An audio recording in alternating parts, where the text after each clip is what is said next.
पाठ 7 संज्ञा। तो आपको यहाँ पर कुछ पिक्चर्स दी हैं, आपको उनको देखना है और उनके सेंटेंस को पढ़ना है। संज्ञा का मतलब क्या है पहले वो पता होना चाहिए। तो किसी का भी नाम उसे संज्ञा कहते हैं। किसी का भी नाम, चाहे वो किसी वस्तु यानी किसी चीज़ का हो, किसी जगह का हो, किसी पर्सन का हो, या किसी फीलिंग का, या किसी प्राणी का हो। तो यानी कि किसी का भी नाम जो है वो संज्ञा होती है। तो ये सेंटेंस पढ़ते हैं पहले। सबसे पहले क्या दिया है, गाय हमारे लिए एक उपयोगी पशु है। तो अब किसकी बात हो रही है, गाय की। तो गाय एक नाम है, तो ये क्या है संज्ञा। इसी तरह यहाँ पर दिया है भारत हमारा देश है। तो अभी किसकी बात हो रही है, भारत की। और भारत क्या होगा यहाँ पर, संज्ञा। यानी कि संज्ञा क्या होता है, किसी का नाम। अब यहाँ पर एक भगवत गीता पढ़ी जा रही है, यानी कि एक बुक पढ़ी जा रही है। श्रीमद् भगवत गीता पवित्र ग्रंथ है। अब किसकी बात हो रही है, भगवत गीता की। तो जो भगवत गीता है यानी श्रीमद् भगवत गीता है, ये क्या है, एक नाम है। यहाँ दिया कुतुब मीनार दिल्ली में है। किसकी बात हो रही है, कुतुब मीनार की। और कहाँ पर है, दिल्ली में। दिल्ली भी एक जगह है, तो जगह का भी नाम है ये। तो यानी कि किसी का भी नाम क्या कहलाता है, संज्ञा कहलाता है। उसके बाद आपको दिए हैं यहाँ पे सेंटेंसेस बताए हैं। ऊपर के वाक्यों में गाय एक विशेष पशु का नाम है, भारत एक विशेष देश का नाम है, गीता एक पुस्तक विशेष का नाम है, और कुतुब मीनार एक विशेष स्थान का नाम है। ये एक जगहों के नाम है, और ये जितने भी नाम हैं ये सब किस में आते हैं, संज्ञा में। इसमें दिल्ली नहीं दिया, लेकिन दिल्ली भी एक नाम है और ये भी एक संज्ञा है। अब आपको आगे बताया है,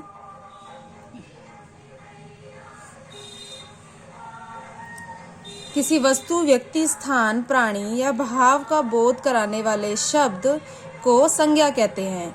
यानी कि अब इनमें से जिनके भी नाम हैं इन्हें क्या कहा जाता है, संज्ञा। चाहे वो किसी वस्तु यानी किसी चीज़ का नाम हो, किसी इंसान का नाम हो, किसी जगह का नाम हो, किसी जानवर या किसी का भी नाम हो, या किसी भाव का नाम हो। तो इन सब भाव क्या होती है, हमारी फीलिंग्स का। हम खुश हैं, दुखी हैं, ये सब क्या होते हैं, भाव होते हैं।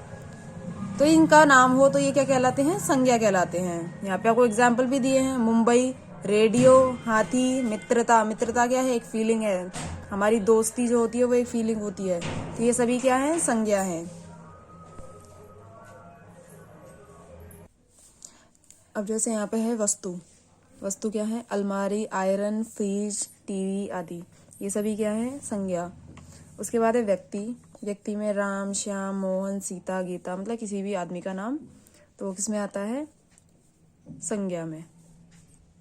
यहाँ है स्थान। स्थान है भागलपुर, धनबाद, पटना, हजारीबाग आदि। यानी कि ये सभी क्या है, स्थान है और ये भी संज्ञा में आते हैं। प्राणी यानी कि कोई भी जानवर हो, हाथी, कबूतर, तोता, ऊंट आदि। ये सभी क्या है, संज्ञा।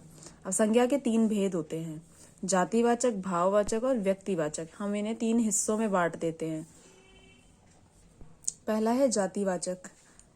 ऐसे शब्द को जिससे किसी विशेष जाति, प्राणी, स्थान या वस्तु का बोध हो, जातिवाचक संज्ञा कहते हैं। यानी कि एक पर्टिकुलर ग्रुप, उसे क्या कहते हैं, जाति। जैसे कि वृक्ष की ऊंचाई बहुत अधिक है। अब किसकी बात हो रही है, वृक्ष की। तो वृक्ष एक क्या है, जातिवाचक संज्ञा है। कवि ने अपनी कविता का पाठ किया।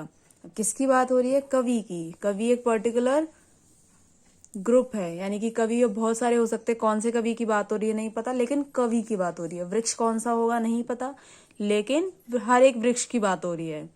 उसके बाद है सैनिक।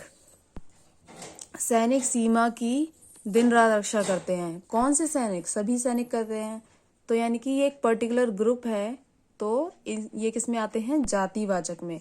अगर हम कुत्ते की बात कर रहे हैं तो कुत्ता क्या है, एक जातिवाचक संज्ञा में आता है। क्योंकि कुत्ता बहुत सारे वैरायटी, मतलब बहुत सारे कुत्ते होते हैं। हम किसकी बात कर रहे हैं, पर्टिकुलर हमने नहीं बताया किसी का नाम, तो ये किस में आते हैं, जातिवाचक में। नेक्स्ट है भाववाचक संज्ञा।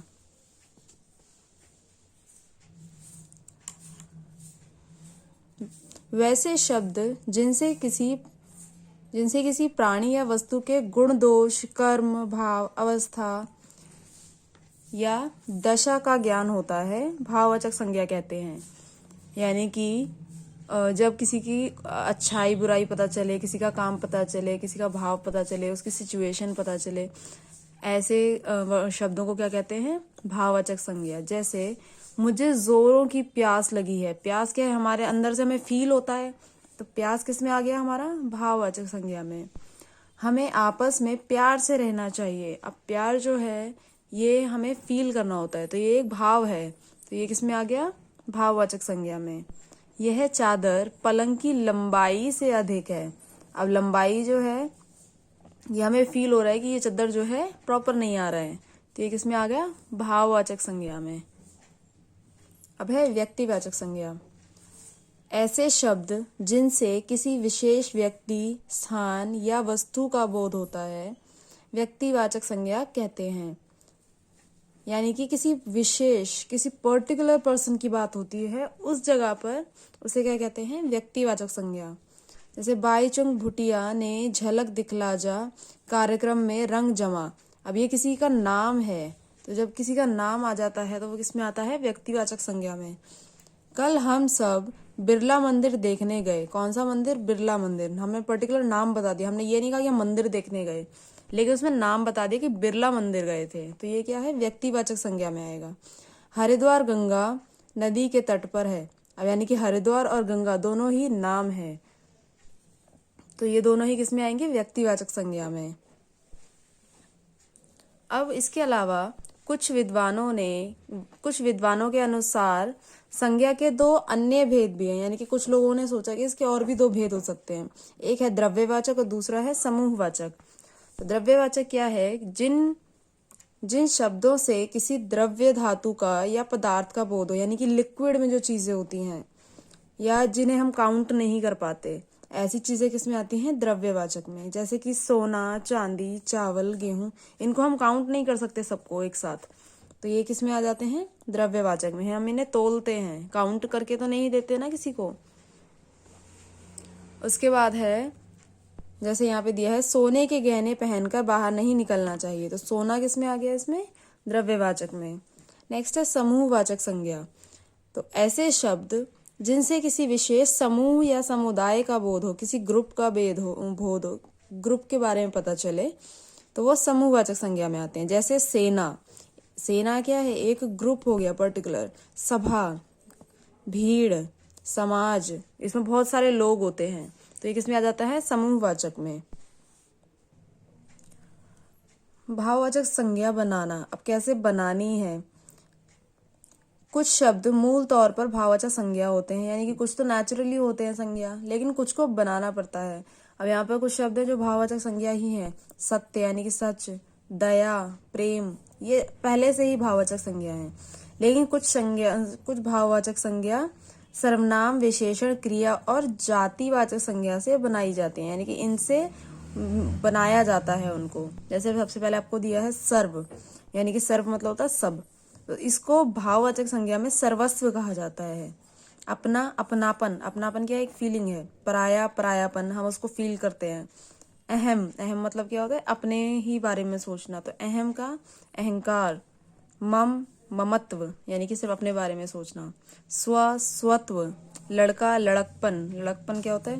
यानी कि लड़कों में होता है ये। निज, निजत्व। आप, आपा। त्व, देवत्व, यानी कि कैसे शब्द हैं? ये पहले सर्वनाम थे और फिर इन्हें भाववाचक में बदला गया है। ऐसे ही कई और शब्द हैं, विशेषण के शब्द हैं, विशेषण से इन्हें भाववाचक में बदला है। निर्धन, निर्धनता, यानी कि गरीबी। एक, एकता। प्यासा, प्यास, कोई प्यासा है तो उसको क्या लगी है? प्यास। हरा, हरियाली। ऊंचा, ऊंचाई, यानी कि ऊंचा तो हो गया उसकी लंबाई, ऊंचा हो गया उसकी हाइट, और ऊंचाई उसके बारे में हम बता रहे हैं कि वो ऊंचा है बहुत ज्यादा। मोटा, मोटापा। गरीब, गरीबी। गहरा, गहराई। बुरा, बुराई। शांत, शांति। इसके बाद है क्रिया से भाववाचक संज्ञा बनाना। तो हमारी क्रिया जैसे है हंसना, तो हंसी। कमाना, कमाई। रोना, रुलाई। लड़ना, लड़ाई। उतरना, उतराई। पूजना, पूजा।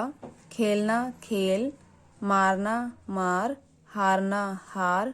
पढ़ना, पढ़ाई। इसके बाद है जातिवाचक संज्ञाओं से भाववाचक संज्ञाएं बनाना। तो जातिवाचक जैसे पंडित, पंडित क्या है, एक पर्टिकुलर जाति है, और पंडित का क्या होगा, पांडित्व। पुरुष पौरुष, ठग ठगी, प्रभु प्रभुत्व, पशु पशुता, इंसान इंसानियत, शिशु शैशव, कवि कवित्व, घर घरेलू, नेता नेतृत्व। ये सभी किस में आ गए, संज्ञाओं में।